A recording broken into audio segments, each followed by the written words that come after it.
In the second reading for today from the second letter to the Corinthians, St. Paul concludes his letter to the Corinthians with a farewell address.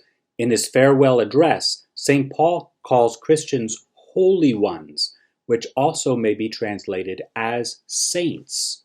Why does St. Paul call the Christians on earth saints? And why, when using the word saint, does he use it in reference to those living on earth? A reason, explains Brant Petrie, is because of St. Paul's strong belief in baptism. We were baptized into the Trinity. We were baptized so that we can participate in the very nature of God. We can break this relationship that was given as a gift to us by God by baptism. However, even if we do break the gift we received at baptism, God waits for us to come back to Him, to once again participate in the life of the Trinitarian love of the Father loving the Son loving the Father, and the shared love between the Father and the Son expressed in the person of the Holy Spirit, as St. Augustine describes. The gift we were given at baptism is, states the Catechism as cited by Petrie, the ultimate end of the whole divine economy of God's creature into the perfect unity of the Blessed Trinity. The ultimate end, the ultimate reason, the purpose of the celebration of Mass is also the union with the Trinity, adds Petrie. So often, he continues, we approach the celebration of Mass from the attitude of what will I get from Mass, such as receiving the Eucharist and hearing something inspirational in a homily that will give me motivation as I navigate my way through life.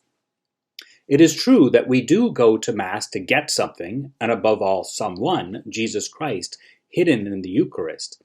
However, it is also true that we are to go to Mass to give something, to give someone, ourselves, by participating more deeply in the life of Jesus Christ, who brings us deeper into relationship with the Trinity, for God is a communion of persons.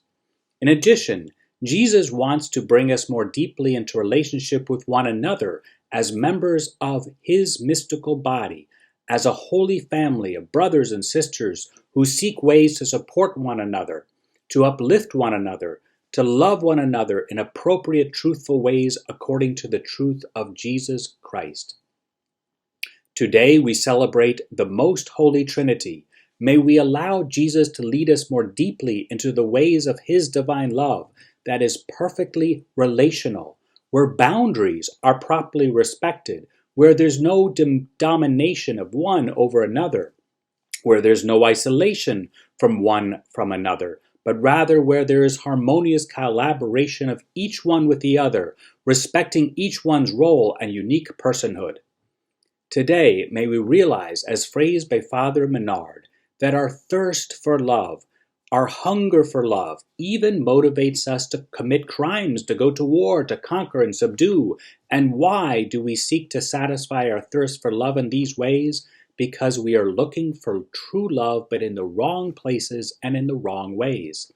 May our participation in the perfect love of the Holy Trinity, where love is formed by the truth of all persons in the Trinity, teach us where to satisfy our thirst for love, and from whom, beginning with God, who is perfect love.